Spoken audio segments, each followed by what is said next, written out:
Today marks my first State of the Union address to you, a constitutional duty as old as our republic itself. President Washington began this tradition in 1790 after reminding the nation that the destiny of self-government and the preservation of the sacred fire of liberty is finally staked on the experiment entrusted to the hands of the American people. For our friends in the press who place a high premium on accuracy, let me say, I did not actually hear George Washington say that.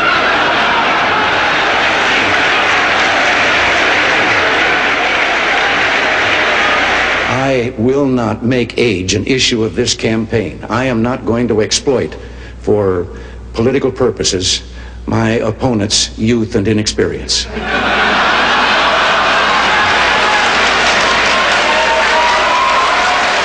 Although I've been around for a while, I can remember when a hot story broke and the reporters would run in yelling, "Stop the chisels." But I am aware of my age. When I go in for a physical now, they no longer ask me how old I am. They just carbon date me. The story was an American and a Russian arguing about their two countries, and the American said, "Look, in my country, I can walk into the Oval Office, I can pound the president's desk and say, 'Mr. President, I don't like the way you're running our country.'" And the Russian said, "I can do that." The American said, "You can?" He says, "Yes. I can go into the Kremlin to the General Secretary's office, pound his desk and say, 'Mr. General Secretary, I don't like the way President Reagan's running his country.'" Less than one family out of 7 in the Soviet Union owns an automobile. Most of the automobiles are driven by the bureaucrats. The government furnishes them and drivers and so forth. So an order went out one day to the police that anyone caught speeding, anyone, no matter who, gets a ticket.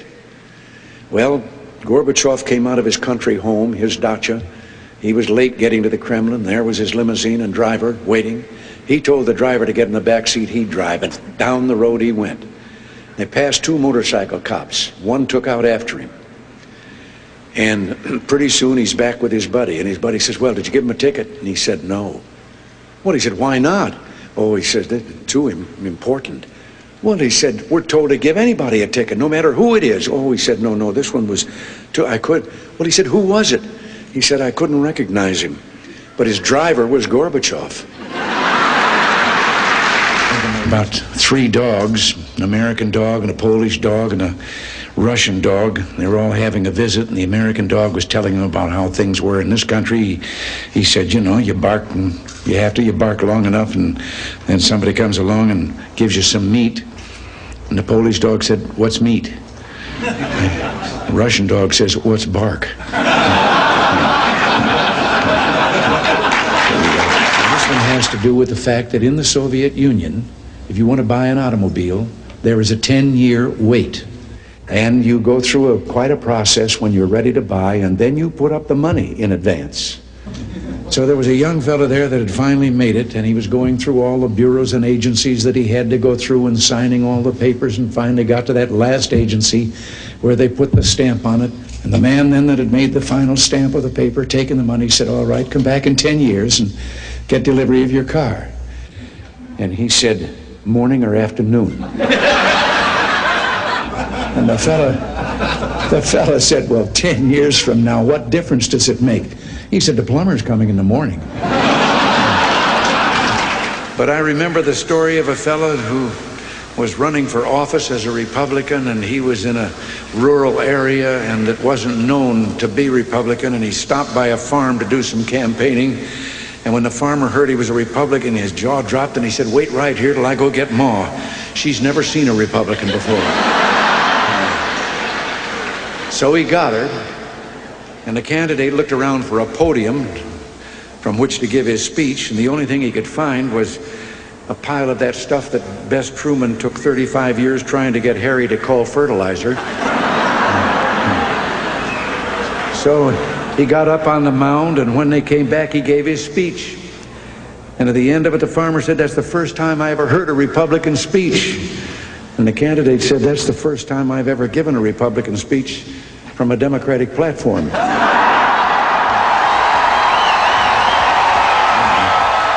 One of the great things about having you here is that I get to tell a farm joke. Now, first I need a setting, but Rick, you're from Kansas, right? You bet. Okay, this takes place in Kansas. There was an old Kansas farmer there. He had a piece of creek bottom land that had never been developed at all. It was all rocks and brush and all messed up, and he started in on it, clearing it, the underbrush, and hauling away the rocks, then cultivating the soil there, and he planted a garden, everything from vegetables on to corn, and it really became a garden spot, and he was pretty proud of what he'd done. So one Sunday morning in church after the service, he asked the preacher if he wouldn't stop by to have a look. Well, the preacher arrived, and he took one look, and he said, "Oh, this is wonderful." He said, "These are the biggest tomatoes I've ever seen. Praise the Lord." He said, "Those green beans, that squash, those melons," he said, "the Lord really has blessed this place. And look at the height of that corn." He said, "The God has really been good." And the old boy was listening to all this, and he was getting more and more fidgety, and finally he blurted out, "Reverend, I wish you could have seen it when the Lord was doing it by himself."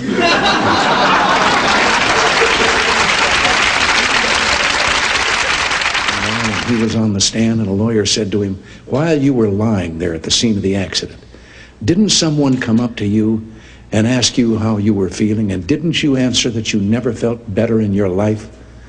Well, he said, yes, I guess I remember that happening. Well, later on redirect, another lawyer was asking the question, and he said, "What were the circumstances when you gave that answer as to how you felt?" Well, he said, "I was lying there," and he said, "a car came up and a deputy sheriff got out. He said, my horse was neighing with pain and kicking. He had 2 broken legs. The deputy sheriff put the gun in his ear and put the horse out of his misery. He said, my dog had a broken back and was whining with pain, and he went over, did the same thing, put there and shot him. And then he came over to me and said, now, how are you feeling?" I had a businessman who, just down at the entrance of his building, there was an elderly lady selling pretzels, and every day he'd go by and he'd put a quarter down and never take a pretzel, go on in. He was being very charitable, and this went on for some time. And he came along one day, put down his quarter, and she took him by the arm. And he looked at her and he said, "Oh, you probably want to know why for this full year I've been leaving 25 cents on the plate and not taking a pretzel." And she said, "No, I just wanted to tell you that pretzels are 35 cents now. And as he was falling, grabbed a limb sticking out the side of the cliff and looked down 300 feet to the canyon floor below, and then looked up and said, "Lord, if there's anyone up there, give me faith. Tell me what to do." And a voice from the heavens said, "If you have faith, let go." He looked down at the canyon floor and then took another look up and says, "Is there anyone else up there?" Reminds me a little bit of the story of the man that took his young son-in-law out and was going to introduce him to golf, and told him all that he had to do, and teed up the ball, and the kid took a swing and he missed the golf ball entirely, but hit a ant's nest there and into the air, and so lined up and took a crack at it, and again hit another gouge out of the ant's nest, and now there were ants flying all the way through the air. And as he lined up for the third try, 2 ants peeked out of the crater that he'd left, and one of them said, "If we want to survive this, we better get on the ball." I've always thought of the importance of communication and how much a part it plays in what you and I, what all of us are trying to do.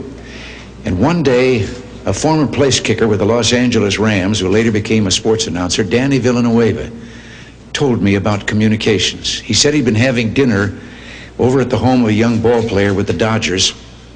The young wife was bustling about getting the dinner ready. They were talking sports, and the baby started to cry. And over her shoulder, his busy wife said to the ball player, "Change the baby." And he was a young fella, and he was embarrassed in front of Danny, and he said, "What do you mean, change the baby? I'm a ball player. That's not my line of work." And she turned around, put her hands on her hips, and she communicated. She said, "Look, Buster, you lay the diaper out like a diamond, You put second base on home plate. You put the baby's bottom on the pitcher's mound. You hook up first and third, slide home underneath, and if it starts to rain, the game ain't called. You start all over. I know it's getting late, dear, but it's not often that we have so many people who've written about us and broadcast about us all together in one room like this, and I thought you might like to say a few nice words to them.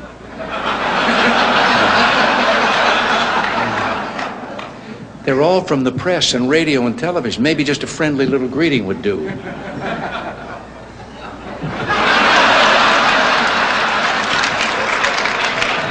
How about just a word or two, something friendly, even one kind word? I'm thinking.